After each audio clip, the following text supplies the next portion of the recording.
नमस्कार दोस्तों, Indian SRJ पर आप सभी का बहुत बहुत स्वागत है। भारत में महज 8 लोगों की नासमझी ने कोरोना संकट को बना दिया है विकराल। वैसे तो पूरी दुनिया कोरोना संकट से जूझ रही है, लेकिन यूरोपीय देशों के मुकाबले अभी भारत में इसके संक्रमण के फैलने की रफ्तार अपेक्षाकृत काफी कम है और भारत इस पर और प्रभावी लगाम भी लगा सकता था, कस सकता था। लेकिन देखा जाए तो महज 8 लोगों की लापरवाही ने देश में कोरोना संक्रमण को इतना ज्यादा विस्तार दे दिया।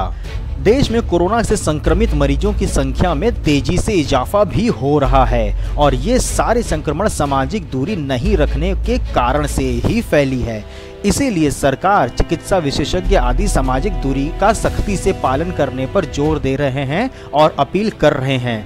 और इन 8 जगहों पर लापरवाही ने कोरोना संक्रमण को देशव्यापी रूप दे दिया है। जी हाँ दोस्तों, आपको मैं इस खबर से रिलेटेड पूरी जानकारी दूंगा। दोस्तों, उससे पहले एक छोटी सी अपील है कि अगर अभी तक आपने चैनल सब्सक्राइब नहीं किया है तो कर लीजिए, क्योंकि बहुत सारे अपडेट्स आपको आगे मिलने वाले हैं।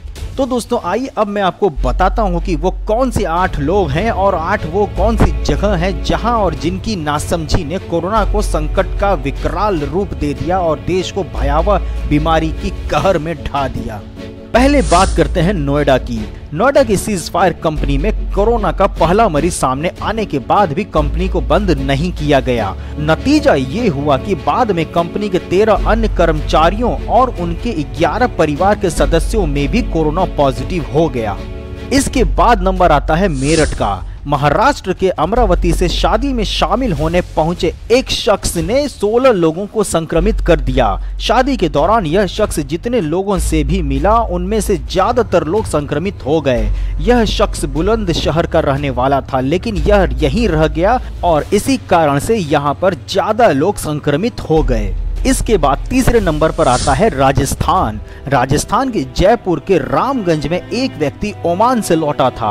ओमान से लौटने के बाद वह सभी लोगों से मिलता जुलता रहा। उसमें कोरोना पॉजिटिव पाया गया।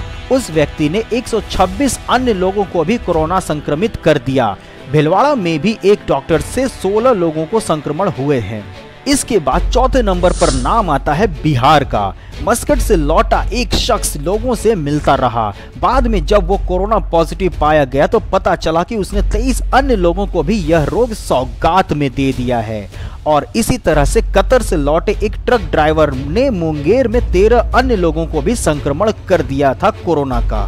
अब बात करेंगे 5वें नंबर पर मध्य प्रदेश की। मध्य प्रदेश के स्वास्थ्य विभाग के प्रमुख सचिव खुद कोरोना पॉजिटिव थीं, जिनकी पुष्टि जब तक हुई तब तक उनके संपर्क में आने वाले 32 लोगों को भी कोरोना वायरस हो चुका था।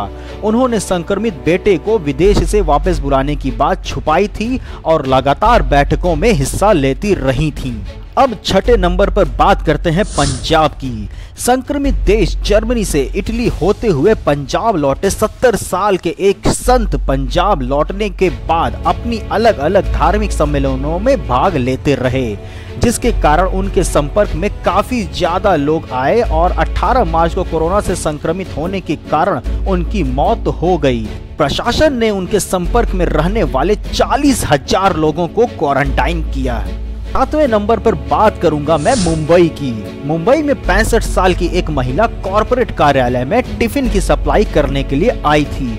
कुछ दिन बाद वह कोरोना पॉजिटिव निकली। ये महिला जितने भी लोगों को टिफिन देती थी उन सभी लोगों को क्वारंटाइन भेज दिया गया है। आखिरी में 8वें नंबर पर बात करूंगा ऐसे जमात की जिसने पूरी दुनिया में फैलाया तो फैलाया, भारत में भी बहुत बड़े पैमाने पर कोरोना पॉजिटिव लोगों की तादाद बढ़ाने में अपनी भूमिका निभाई। जी हाँ दोस्तों, निजामुद्दीन इलाके के तबलीगी जमात से जुड़े हजारों लोगों ने 13 से 15 मार्च के बीच एक कार्यक्रम किया, जिनमें काफी संख्या में विदेशी नागरिकों को भी बुलाया गया। कार्यक्रम खत्म होने के बाद भी ये लोग अलग अलग राज्यों में चले गए। इनमें से काफी संख्या में जमाती कोरोना पॉजिटिव थे, जिनके कारण करीब देश में 1650 लोग संक्रमित हो गए। दोस्तों आपको बता दूं कि ये महज 8 वो केसेस ही हैं जिन्होंने बड़ी मात्रा में हमारे देश भारत में कोरोना को फैलाया है।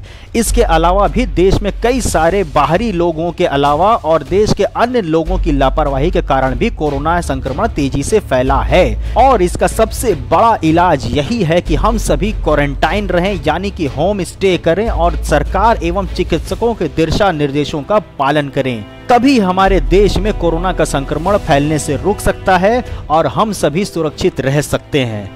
दोस्तों वीडियो पसंद आए, आपको इन्फॉर्मेशन अच्छी लगे तो शेयर करना और लाइक करना वीडियो को मत भूलिएगा। साथ ही अगर अभी तक आपने चैनल सब्सक्राइब नहीं किया या फिर नए दर्शक हो तो चैनल सब्सक्राइब कर हमारा मनोबल जरूर बढ़ाएं।